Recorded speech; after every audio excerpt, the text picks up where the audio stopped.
All right, we'll come back to our correspondent in Abuja, but let's go to our guest who is joining us via Zoom, Manji Wilson. He's a development and democracy expert. Thank you very much for joining us, Mr. Manji. Now, what are your thoughts on the ongoing hashtag End Bad Governance protest? Do you have any fears that it might turn violent?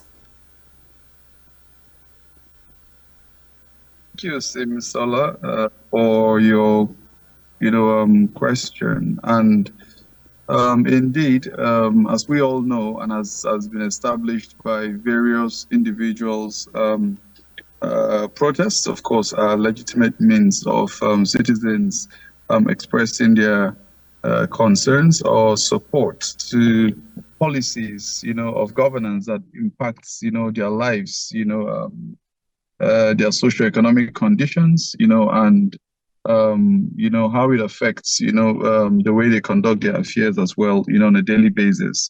Whether I have fears that this protest will turn violent, you know that from time past, beyond the, intentions of conveners of such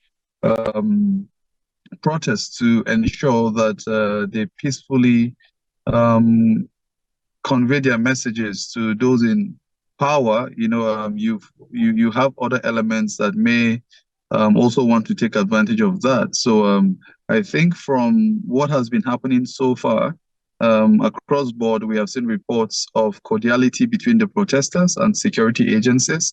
And as long as it remains that way, I think, the protest would, end up meeting the priorities that have been set by the conveners, of this particular, protest to address issues that affect their lives. Before now, there have been numerous appeals from the Nigerian government to citizens to shelve the protest, saying their grievances already are being addressed. Now, what's your take on that? Oh, well, Simisola, I'm certain that if the grievances have totally been addressed, the protesters would certainly have called off the strike, for the mere reason that we still have citizens out there on the streets clamoring for various things, from Lagos to Abuja to other parts of the country, as we've seen this morning. Certainly, there is something that is probably not yet done,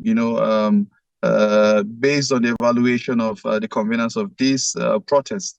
So in that case, of course, my advocacy would be that the leaders of the negotiations on the part of government will need to also look at the ask, that what has been listed, as the key ask for this protest. What are the major motivations? And, look at this checklist and see if every issue has been addressed. Otherwise anything that is yet to be done would need to be given attention. I know that in the past few days, government on her own part has tried to make some policy decisions. We have heard policy pronouncements in the past few days that are geared towards addressing some of the issues that have been raised by these protesters way ahead of this day. But for the fact that we are having this protest go on today, it means there are certainly one or two issues that are yet probably to be attended to or to be satisfactorily attended to. So I think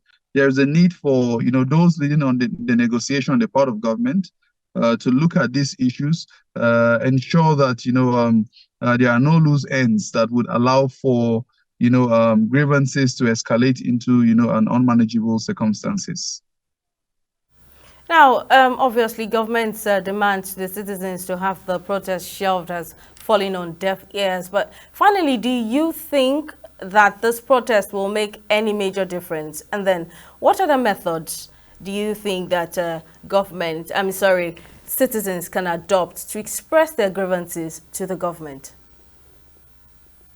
I think the protest is already yielding results, so it's not about whether it will yield results. Like I did say a short while ago, we have seen that there have been major policy, pronouncements that have been made, from the suspension of, tariffs, by the customs on import tariffs, to conversations around, the crises that have been happening within the petroleum sector, and where government has had to make a major pronouncement on the sale of crude to Dangote refinery, in the nation's, denomination, which is the naira.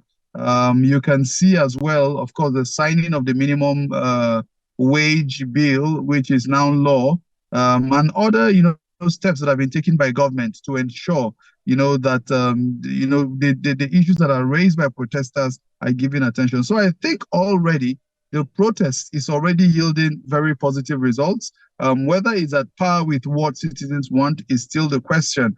However, I believe that as this situation continues, we would be able to see some other decisions that may be taken by government. As you already know, you can hear some of the protesters, calling on the president to say he has led such a process before, and they believe that he understands where they stand. And I think that is already a clarion call on the leader, number one, citizen of this country, and that may serve, as a motivation for him to, heed what the demands are and do his own best, to ensure that whatever it is doable within his purview as the number one citizen and president of this country will be done to ensure that citizens feel that their needs are being addressed, that their voices are being heard. Because importantly, this is about the voice of the citizen.